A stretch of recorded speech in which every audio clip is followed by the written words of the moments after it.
Pakistan cricket board ने बाबर आजम का इस्तीफा मंजूर कर लिया। पीसीबी का कहना है बाबर आजम का फैसला बैटिंग पर मुकम्मल तवज्जो देने की उनकी ख्वाहिश जाहिर करता है। सिलेक्शन कमेटी मुस्तकबिल की वाइट बॉल हिकमत अमली तैयार करेगी, जिसमें नए कप्तान की सिफारिश भी शामिल है।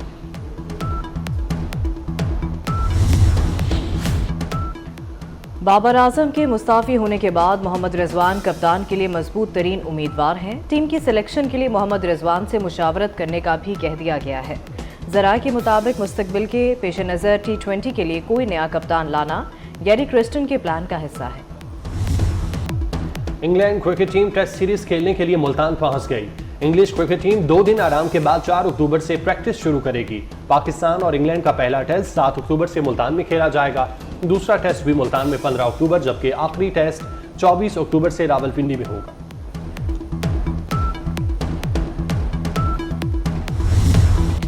आर्टिकल 63A की तशरीह के फैसले के खिलाफ नजरसानी केस की समाअत। चीफ जस्टिस ने बेंच की तश्कील के हवाले से PTI वकील अली जफर का एतराज़ मुस्तरद कर दिया। वकील अली जफर ने बेंच पर एतराज़ उठाते हुए कहा था, बेंच गैर कानूनी है, बेंच तरमीमी ऑर्डिनेंस के मुताबिक भी दुरुस्त नहीं। जस्टिस जमाल मंदोखेल ने कहा कि रोज़ कहा जाता है कि जजेस के 2 ग्रुप हैं, आप इदारों को ऐसे चलाना चाहते हैं। वकील मुस्तफ़ीन काज़मी की बेंच को धमकियाँ, अदालत का इजहार बरहमी, वकील को बाहर निकालने का हुक्म। अली जफर का धमकियां देने वाले वकील से इजहार ला ताल्लुकी, कहा मैं इस मामले पर अदालत के साथ हूं।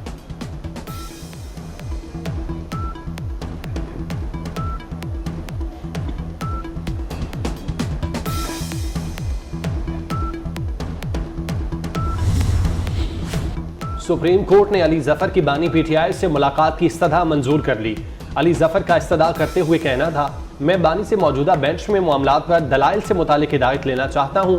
अदालत का हुकूमत को अली जफर से बानी PTI की मुलाकात यकीनी बनाने का हुक्म। कहा कि अली जफर की बानी PTI से अडयाला जेल में फौरी मुलाकात का इंतजाम किया जाए। अली जफर को मुलाकात में मसला हो तो एडिशनल अटॉर्नी जनरल मुआवनत करें।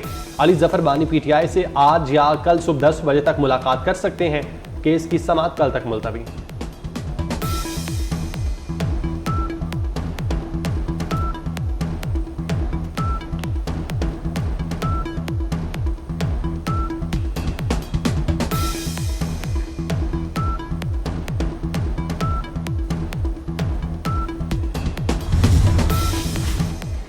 शंघाई तावन तंजीम सरबराही इजलास की तैयारियां। वज़ीर दाखिला मोहसिन नकवी की ज़ेर सदारत तैयारियों के हवाले से इजलास। SCO सरबराही इजलास के हवाले से सिक्योरिटी इंतजामात का जायजा लिया गया। समिट के मौके पर फुल प्रूफ सिक्योरिटी यकीनी बनाने के लिए लाहेमल की मंजूरी दी गई। मोहसिन नकवी ने कहा कि बैनुल अक़वामी कॉन्फ्रेंस का पाकिस्तान में इनेकाद पूरी कौम के लिए बाइस एजाज़ है। SCO सरबराही कॉन्फ्रेंस पर फुल प्रूफ इंतजामात यकीनी बनाएंगे।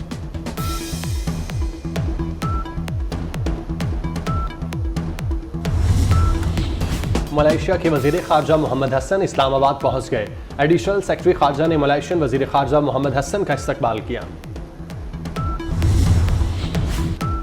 हुक्मरानों की करप्शन का बोझ अब नाकाबिले बर्दाश्त है, घरों से निकलना होगा। नून लीग, PP और PTI ने अवाम पर IPPs को मुसल्लत किया।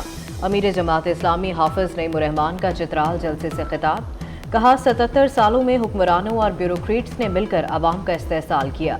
अयाशियां हुक्मरान करें और पैसे गरीब दें, ऐसा नहीं होगा। मियां वाली, बहावलपुर, फैसलाबाद में पाकिस्तान तहरीक इंसाफ की एहतजाज की कॉल।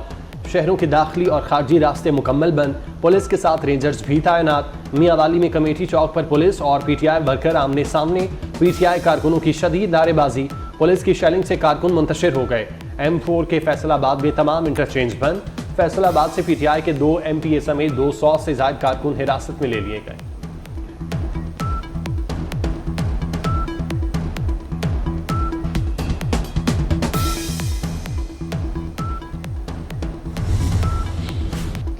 इलेक्शन कमीशन में पाकिस्तान तहरीक इंसाफ के इंट्रा पार्टी इंतखाबात का केस 22 अक्टूबर तक मुलतवी। PTI चेयरमैन बैरिस्टर गौहर ने कहा कि इलेक्शन का रिकॉर्ड FIA के पास है, उम्मीद है जल्द रिकॉर्ड मिल जाएगा तो इलेक्शन कमीशन में पेश कर देंगे।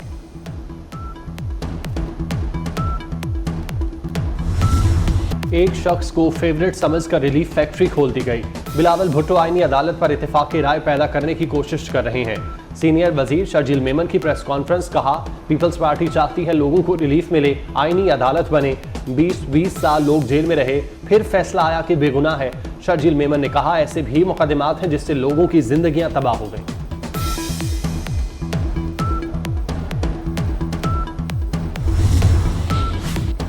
मुल्की मईशत बेहतरी की जानिब गामजन है, महंगाई मुसलसल कम हो रही है। इस्लामाबाद में तकरीब से खिताब करते हुए वजीर खजाना मोहम्मद औरंगजेब का कहना था, मुल्क में टैक्स फाइलर्स की तादाद में इजाफा हुआ है, टैक्स टू GDP में इजाफा करना है, पायदार मुआशी इस्तेहकाम के लिए बुनियादी इस्लाहात लाना होगी।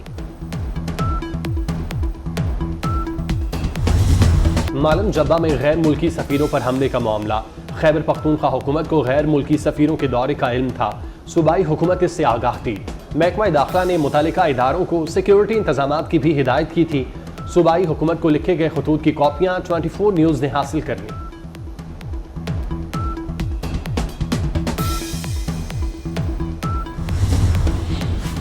PIA का तुर्किया के लिए फ्लाइट ऑपरेशन आर्जी तौर पर मुअत्तल। 13 अक्टूबर तक PIA की कोई भी परवाज तुर्किया के लिए ऑपरेट नहीं होगी। PIA को इन्वेंट्री और स्लॉट की अदम अदायगी पर फ्लाइट ऑपरेशन मुअत्तल किया गया।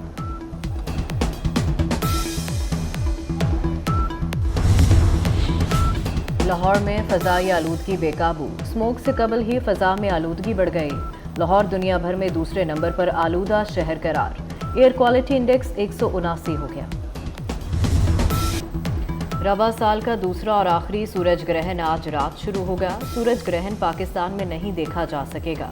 सूरज ग्रहण पाकिस्तानी वक्त के मुताबिक रात 8:43 पर शुरू होगा और रात 2:47 पर खत्म होगा। ईरान की इसराइल पर मिसाइलों की बारिश, 200 से ज्यादा मिसाइल दाग दिए। तेल अवीव समेत पूरे इसराइल में सायरन बजने से हवास बाख्ता इसराइली जाए पनाह ढूंढते रहे। एयरबेस के करीब आग भड़क उठी। बैलिस्टिक मिसाइल अस्फहान, तब्रेज, खुरमाबाद, करज और अराक से फायर किए गए। इसराइली शहरी हमलों से बचने के लिए सुरंगों में छुप गए। शहरी गाड़ियों और दीवारों को ढाल बनाते रहे।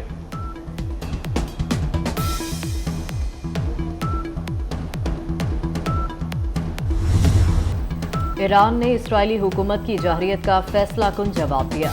ईरानी सुप्रीम लीडर आयतुल्ला खामनाई ने कहा, इसराइल तसादुम से गुरेज करे, अगला हमला इससे भी ज्यादा तकलीफदेह होगा। इस्माइल हनिया और हसन नसरुल्लाह की मौत का बदला ले लिया। ईरानी पासदारान इनकलाब की ललकार, कहा इसराइल ने कार्रवाई की तो फिर निशाना बनाएंगे। इसराइल के 3 एयरबेसेस को निशाना बनाया। अभी ज्यादा ताकतवर मिसाइल इस्तेमाल नहीं किए गए।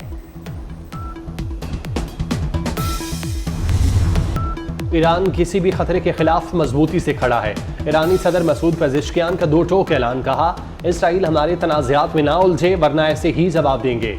ईरान जंग नहीं चाहता लेकिन किसी भी खतरे से निपटने के लिए हमा वक्त तैयार है।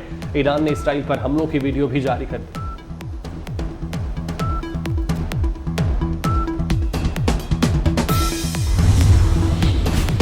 ईरान का इसराइल पर बैलिस्टिक मिसाइल हमला। इसराइली टीवी चैनल के मुताबिक इसराइली वज़ीर-ए-आज़म नेतन्याहू ज़ेरे ज़मीन जाने पर मजबूर हो गए। नेतन्याहू और उनकी काबीना के अरकान कई घंटे ज़ेरे ज़मीन पनाहगाहों में उनको रहना पड़ा।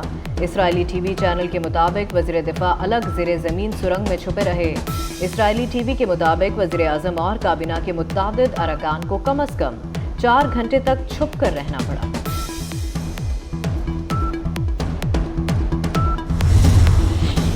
इसराइल के खित्ते के अन पर मुसलसल वार। लेबनान के शहरी इलाकों में इसराइल की बमबारी, हमलों में 55 अफराद शहीद, 156 जख्मी। सेहूनी फौज ने बैरूत के जनूब से रिहायशियों के निकल जाने का अल्टीमेटम दे दिया। इसराइल का हिजबुल्लाह के कई अहदाफ को निशाना बनाने का दावा। इसराइली फौज की गजा के पनाहगज़ीन स्कूलों पर बमबारी। 24 घंटों के दौरान हमलों में मजीद 37 फलस्तीनी शहीद। यूएफा चैंपियन लीग, आर्सेनल ने पेरिस सेंट जर्माइन को 2-0 से हरा दिया। पहला गोल गाय हेवर्टन्स ने 20वें मिनट में, जबकि दूसरा गोल बकायो साका ने 35वें मिनट में किया। पॉइंट्स टेबल पर आर्सेनल की 8वीं और PSG की 18वीं पोजीशन।